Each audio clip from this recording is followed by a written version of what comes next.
Bonjour. La relation entre Israël et le reste du monde est compliquée. Plus ça va, pire c'est, il me semble. À mon modeste niveau, je ne peux parler que de mes propres interrogations et difficultés à comprendre ce qui se passe devant ces gens qui ne font rien comme tout le monde. Interrogation, difficulté, ce sont des mots trop faibles, honnêtement. En fait, c'est quelquefois de la colère, souvent une envie de les étrangler. Ces empêcheurs de tourner en rond sont agaçants. Et comme je ne suis pas masochiste, enfin, pas plus que la normale, je n'aime pas ce caillou dans ma chaussure. Elihu dit à mon ami Job, perdu au milieu de ces souffrances qu'il n'aime pas, « À la vérité, Dieu parle. Une fois, même 2 fois, on n'y fait pas attention. » Elihu précise, par la souffrance et par les songes. Le but étant de détourner les gens de leurs agissements, dit-il, donc précisément les empêcher de tourner en rond. Une douleur, un cauchemar, arrête. Qui est là? Qui frappe? Quelqu'un ose-t-il me déranger dans mon train-train? Caïn face à Abel avait le même problème. Il souffrait dans son âme. Il a fait l'erreur d'éliminer le caillou au lieu de se rendre compte qu'il y avait un trou dans sa chaussure et qu'il aurait de plus en plus mal. C'est malheureux, mais pour faire avancer un animal, il faut un instrument qui va le piquer, un pic, un fouet, des éperons. Je n'ai pas dit maltraiter. Juste qu'il sente qu'il doit changer de direction ou de vitesse. Attirer son attention, quoi, le sortir de son idée fixe. Pour nous, c'est pareil. Le bébé, à la naissance, s'il ne crie pas, on lui donne une petite tape pour le faire réagir. Alors, il respire. Pour l'homme, il y a des stops. Arrête et sache. Ce sont des contraintes et les plus désagréables sont les plus efficaces. Un coup de frein est une contrainte sur la roue. Si elle pouvait parler, elle gémirait. C'est d'ailleurs ce qu'elle fait si c'est trop brutal. Nous autres, non-juifs, nous avons un gros problème. Plus qu'un, mais un à la fois, s'il vous plaît. Nous avons eu le cerveau lavé avec cette obligation d'aimer. Un amour qui dégouline de partout à tort et à travers. Surtout, interdiction de ne pas être aimé par Dieu. Ce qui est la pire des perversités. Et interdiction de dire « j'aime pas ». Il est même anormal d'avoir mal, car la souffrance est sublimée en vertu. Lorsque j'étais encore fiancée, je travaillais en Suisse allemande. Mon fiancé était en Afrique dans le cadre de la coopération militaire. Nous avions décidé de nous marier et je repartirai avec lui. L'organisme qu'il utilisait a donc dépêché dans ma chambre grosse comme un mouchoir de poche 3 inspecteurs pour voir si j'étais assez chrétienne pour le rejoindre. Entre parenthèses, les voyages étaient bien entendu à nos frais, aller-retour pour nous deux. En fin d'interrogatoire, j'ai eu la mauvaise idée de dire ma solitude et ma tristesse dans ce pays dont je comprenais mal la langue, et puis cela faisait tout de même presque 1 an que nous étions séparés. Le coup de fouet n'a pas tardé. On me dit, on n'est jamais seul quand on est avec Jésus. Sous-entendu, tu as encore du chemin à faire, ma belle, pour ne plus rien ressentir. devenir un mort vivant, froid, dur, imperméable à tout changement, une statue qui dit « j'aime »,« je t'aime ». Mais moi j'ai pas aimé cette doctrine. Je préfère regarder en face ce qui ne va pas, trouver ce qui se cache, plutôt qu'être cette poule qui braille « j'aime, j'aime » dès qu'elle a pondu un œuf qui a eu du mal de passer. Ce que j'essaie de dire, c'est que pour moi, ce qui me dérange chez les Juifs me transforme, car cela me contraint, comme les mains du potier contraignent l'argile. Quelquefois, des pans entiers de mes pensées sont brisés. Je ne peux pas dire que j'aime, mais je sais que c'est nécessaire, et alors cela devient un peu aimable.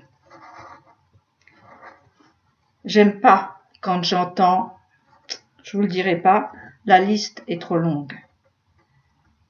J'aime pas quand on refuse ma poignée de main. J'aime pas quand on m'exclut des fêtes. Là aussi, la liste est longue. Alors qu'est-ce qu'on fait? On boude dans son coin? On supprime? On contraint l'autre? Bouder, c'est possible, mais c'est pas drôle. Supprimer, ça a déjà été tenté, contraindre aussi. Rien ne marche, c'est toujours là. Alors, il doit y avoir quelque chose derrière toute cette histoire. J'aime pas, oui, mais cela va me contraindre à changer de point de vue si je veux préserver mon âme de la perdition, comme dit Eliot. Occidentaux, nous travaillons le fer.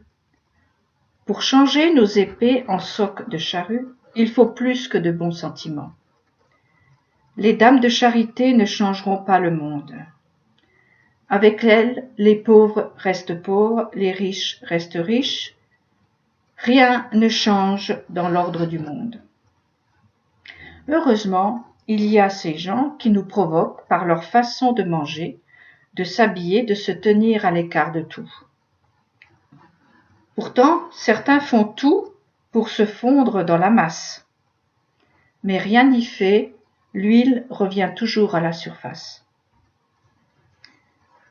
C'est le cas de le dire, ce sont les casse-pieds de service. Ils brisent l'élan de celui ou celle qui les rencontre et qui court vers leur perte sans le savoir. J'aime pas, mais il faut. Il faut que Adam se réveille. Un baiser ne suffit pas, il faut le secouer, sonner de la trompette. C'est l'heure, l'aurore arrive. Je ne sais pas qui a dit, Darwin a développé sa théorie de l'évolution parce qu'il n'a pas rencontré d'homme véritable. Je crois que c'est un peu la même chose pour nous. Lorsqu'on rencontre un vrai juif, quelle que soit son allure ou son comportement, il n'y a plus de question, plus de j'aime ou j'aime pas. Face à un Adam, les bons et les mauvais sentiments sont ridicules. C'est point à la ligne. Si je raisonne simplement d'un point de vue, je dirais, économique, dans le sens large du terme, qui tient le bon bout de l'histoire? Qui a traversé les millénaires alors que l'on visite les ruines de civilisations prestigieuses? Qui a les clés? Qui a le filon d'or de la vie? Rien que ça devrait nous interpeller et nous suggérer de chercher ce qui fait la différence entre eux et nous, même si ça nous dérange et surtout si ça nous dérange. Je ne suis pas sûre que les Hébreux aient aimé ce qu'ils ont vu au pied du Sinaï. Ils ont été plus ou moins contraints d'accepter. Pour nous, c'est pareil. Le chemin à parcourir n'est pas simple.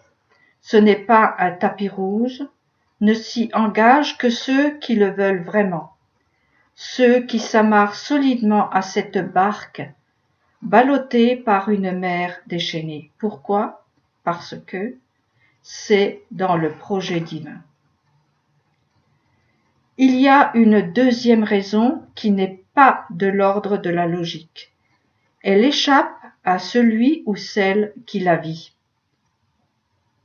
Peut-être pas après tout, c'est peut-être la réponse à un désir inconscient. Un jour, allez savoir pourquoi, comment, qui, que, quoi, qu'est-ce, le cœur est attiré vers les profondeurs et alors il essaye simplement de comprendre, d'apprendre ce qui se passe. Voilà les fils d'Adam, des hommes, des femmes qui tout à coup sont attirés par le livre fondateur de ce peuple que les plus âgés d'entre nous ignoraient. Ils ignoraient leur existence à part en tant qu'anciens, hors jeu depuis longtemps, trop vieux pour comprendre les problèmes de notre temps. Mais peut-être pour certains, et ce sont des chanceux, ce fut une découverte merveilleuse. Cela n'a pas été mon cas. Beaucoup de choses m'ont choqué et me choquent encore. Mais il faut briser l'obstacle par petits morceaux, comme on démolit un mur, pierre par pierre. Ceux qui reviennent et que l'on appelle désormais fils d'Adam découvrent qu'ils sont quelqu'un qui leur est aussi étranger qu'un caillou dans leurs chaussures. Ils ne l'aiment pas. Ils n'aiment pas le dérangement qu'ils subissent dans leurs idées bien arrêtées, rangées sur des étagères poussiéreuses.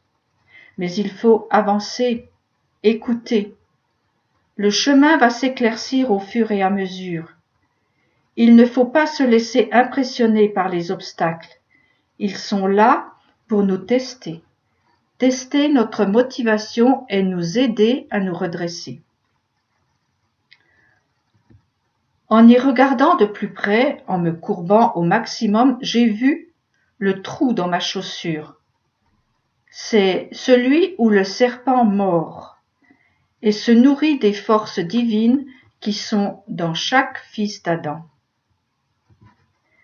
La douleur ou l'impossibilité d'avancer vient d'une coupure prévue dans chaque homme pour s'emboucher à la source de vie. Cette bouche qui devait être une force est devenue le point faible car elle est exposée au bien comme au mal, qui va en profiter pour s'y loger. Bien enquisté, le parasite se développe comme un cancer. Il faut agir et vite. S'aimer suffisamment pour se soigner, quel qu'en soit le prix. À force de mettre nos pieds dans ceux qui nous ont précédés sur ce chemin de la vie, l'autre lâchera prise car il n'aime pas le vin de cette vigne recueillie dans les vignobles de l'Éternel. L'antidote du venin est dans les fioles d'Israël. Il y en a pour tous. Les traits du visage de celui qui s'avance dans les dernières brumes de la nuit seront bientôt distinguables. Alors nous pourrons proclamer Dieu est un. Bonne journée à tous.